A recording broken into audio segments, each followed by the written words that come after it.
भाषा पनि बोल्न आउँदैन मेरो दरबारमा मैले तँलाई यही सिकाएको हो छैन नि महाराज सम्झेको छ तैँले मलाई सारा मजदुर वासीहरू मेरो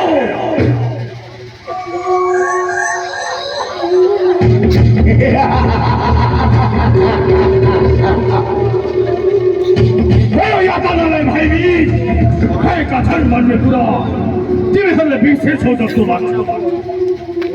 महाराज कंसले दिने सजाय बिर्स्यौ कि क्या हो छैन महाराज बस्नुहोस् न बस्नुहोस् स्वर सुकलाई फेरि गाह्रो छ जाडुन हजुर महाराज हजुर महाराज आज मैले त मेरो काल भनाउँदो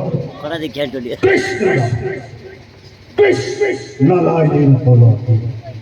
महामन्त्री अक्रूरलाई पठाएको छु महामन्त्री अक्रूरले तो कृष्ण ग्वालेलाई ल्याउँदै होला तिमीहरूले काले कलौटे यदि यहाँ आयो भने त्यसलाई मार्नु पर्नेछ मार्नु पर्नेछ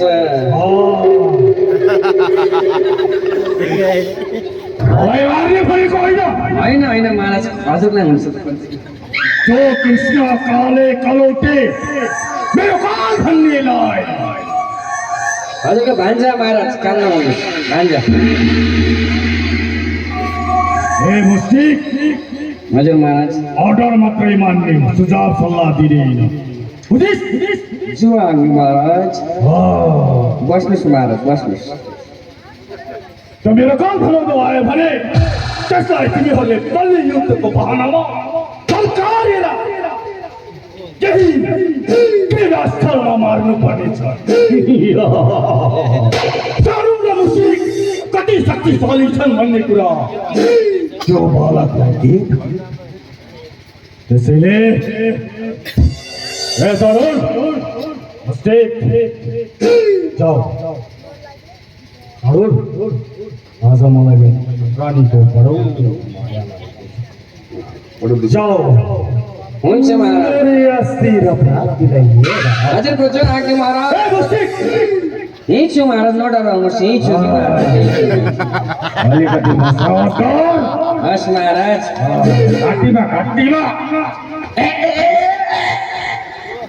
होइन के गरेको तैँले मसाजो महाराज मसाजो के ए मुस्टिक महाराज ल्यायो महाराज